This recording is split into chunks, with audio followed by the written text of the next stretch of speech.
Hey guys, today we're going to be taking a look at this Commander Malibu ceiling fan. This fan is most likely from the early 80s, is likely also an earlier version of the Malibu. Later ones that I have seen in actual Commander catalogs, had a lower canopy and they had different blade arm style, similar to most of the other spinner fans. I've got like the CEC Georgian and the Sigma fan. They have blade arms similar to that. It did come with this light kit. I spent a total of $35 on this and the ventless CEI Sears Hugger fan, both of which came out of this person's house. Their dad passed away and they didn't want the fans, so I brought both of them home. There was also a Heritage Furneaux, I think is what it was called, one of those little spinners. I didn't get it because it was a waste of my time to bother. But these two, though, the two that I brought home are really cool fans, and both of them are kind of uncommon and neat pieces to add to the collection. This light kit did come with the fan, and I absolutely love it. I'll go ahead and give you a close-up. The fan is in pretty decent shape. The top of the blades definitely need to be cleaned, and there looks like there might be some water damage or something on the top. I don't know if I can clean it. I'm not too sure exactly what it is. But the point is that it could definitely stand to be cleaned up and made look a little bit better. I can show you the tag because it is unfortunately wearing away. And here is this gorgeous light kit, the slag glass light. This light came from Sears, and obviously the other fan I got was also from Sears.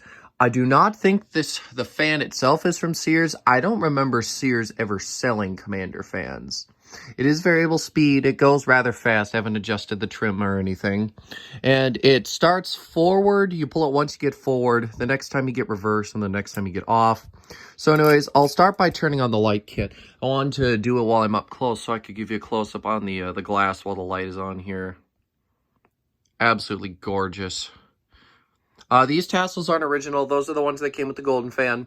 I'm just using them because they were the only tassels I had down here and the only real sets of pull chains that I had down here. I keep my tassels in my room since they're more fragile. I keep all the other fobs down here in the basement.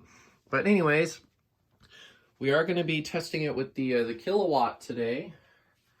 And we're also going to be testing it in reverse because the fan does do quite different. It performs quite differently in reverse. So here we go. We'll turn it on. Now, the ceiling fan does have quite a bit of hum to it. Definitely not a bedroom quiet fan. Probably not even living room quiet. This is such a neat design here. I really do love the way that it looks. It uses a double claw type hook mount sort of ordeal.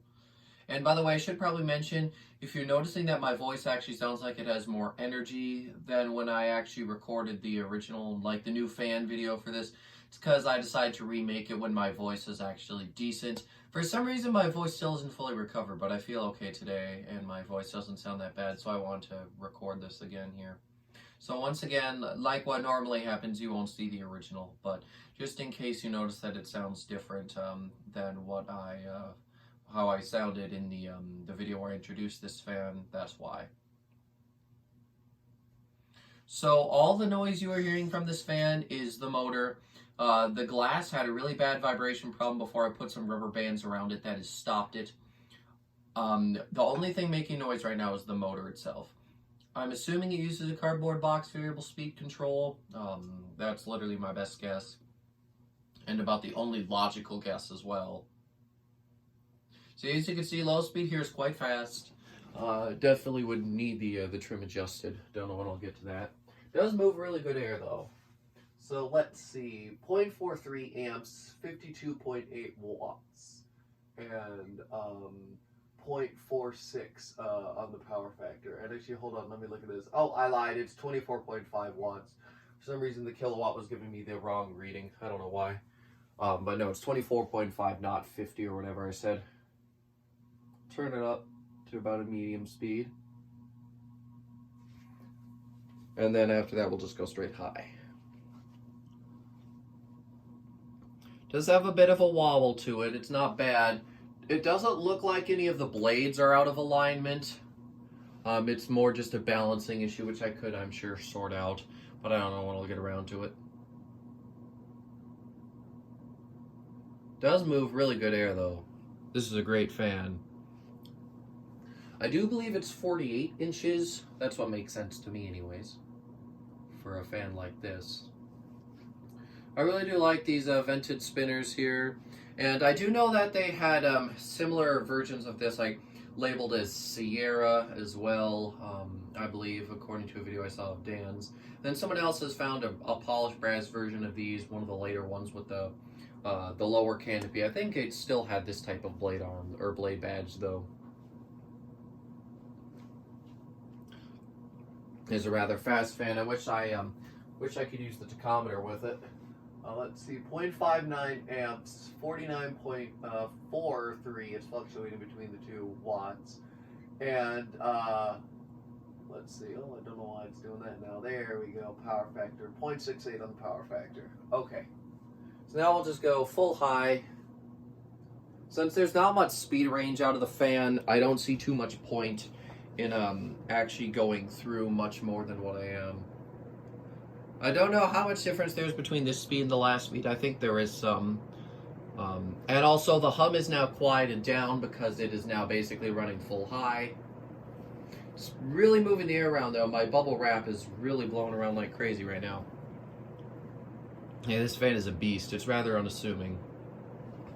But these early spinner fans are always really impressive.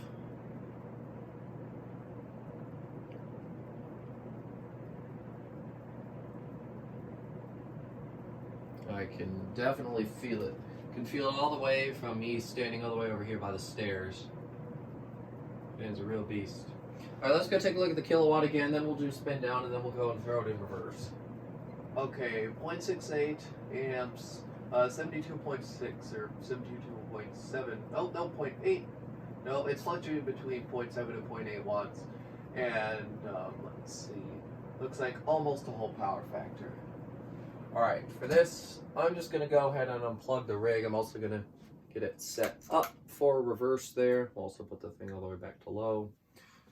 It is quite different on reverse. It is slower and it draws less current, most likely because this is an earlier reversible fan. Typically, a lot of the more early motors, when it came to reversing, if they reversed, they were always a bit strange like that. Not to mention that some of them were more designed for industrial use.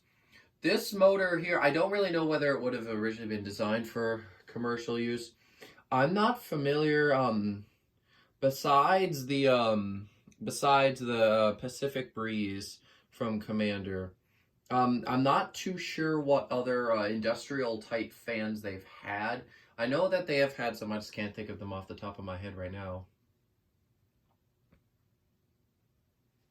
The bearings on this fan are dead silent. Literally, if it wasn't for the hum, it would be perfectly quiet. If I were to install this fan somewhere, I would probably put in a 4-speed slider and just use that because the motor is quite loud. Really, really nice fan, though. I'm super glad that I got this one in that series because I think both of them add something to my collection I don't really have. And I absolutely do love this light kit. I have quite a few other ceiling fans that I think this light kit would look good on. So at least the glass would look good on. So chances are I'll be using it again and again and again. I don't really have a good spot to store this glass shade right now. So the longer this fan stays up down here, the better. But yeah, I do think this is a really nice looking fan. Spin down is pretty good too on this one.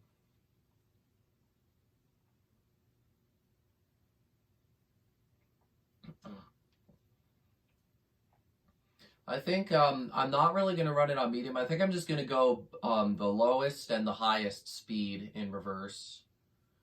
Because I'm not going to bother going through the whole thing. You guys can probably do some math and figure things out if you really want to figure anything else out. Definitely a pretty long spin down here. I haven't really had the time to just come down here and actually stare at the fan for a while like I'm doing right now. And every time every second I should say more that I look at it, I just fall more and more in love with this design. It is really nice.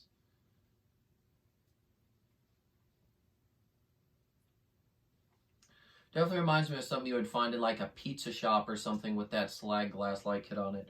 There's a local pizza place around here. It used to be a chain. Now there's just one location. But they've got their own custom Tiffany light kits with the restaurant name on it, and that kind of reminds me. This reminds me of that. They've just got a bunch of pendants there, and then the only ceiling fans they've got are actually Hampton Bay Reddington. I think they might be 3s, they might be 4s. I'd have to take a look at the pictures I took of them a while ago. But yes, no other classic fans. I don't know what was there before. Reddingtons have always been there since I've gone. But yeah, this light kit reminds me of that place since they got all those pendants. And I think they've got an island light or billiards light somewhere around there as well. That's like the same, just obviously bigger. Okay, there we go. I should just plug it back in and it'll start up on reverse. Yep. Seems to be just as loud in reverse. The only difference here is the speed and how much the fan draws.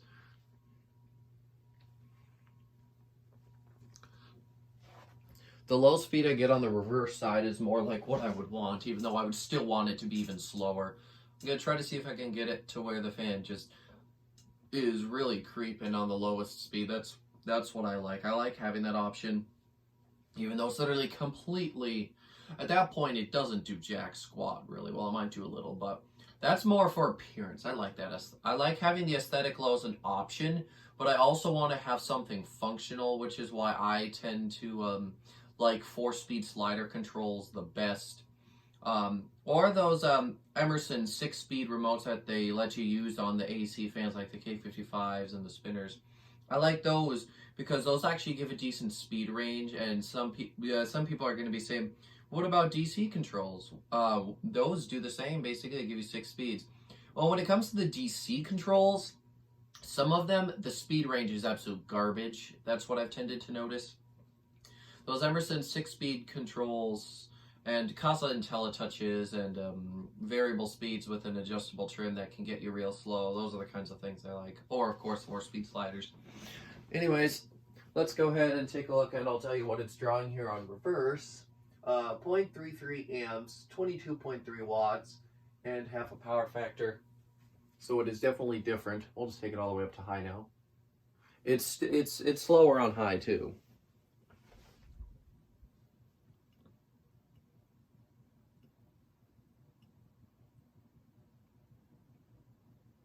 I think this is it. I think, if I remember right, it's significantly slower. I'm pretty sure this is high speed. See, as you can see, way slower. Because I'm so tall, and because of where the fan is hanging, I can actually still feel something from it. Because obviously, you know, a fan in updraft is basically just moving the air around a similar way, just obviously all the air is going up instead of down. Because I'm so tall.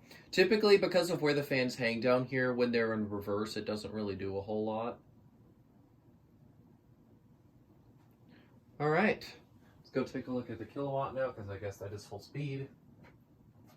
0.44 amps, 51.6 watts, and a whole power factor. So yeah, definitely a big difference here. And now I'm just going to go ahead, shut it off. I'm also going to put that back down. And with that, I'm going to go ahead and end this video. And don't forget to support our sponsor, Buy Fan Stick. Goodbye.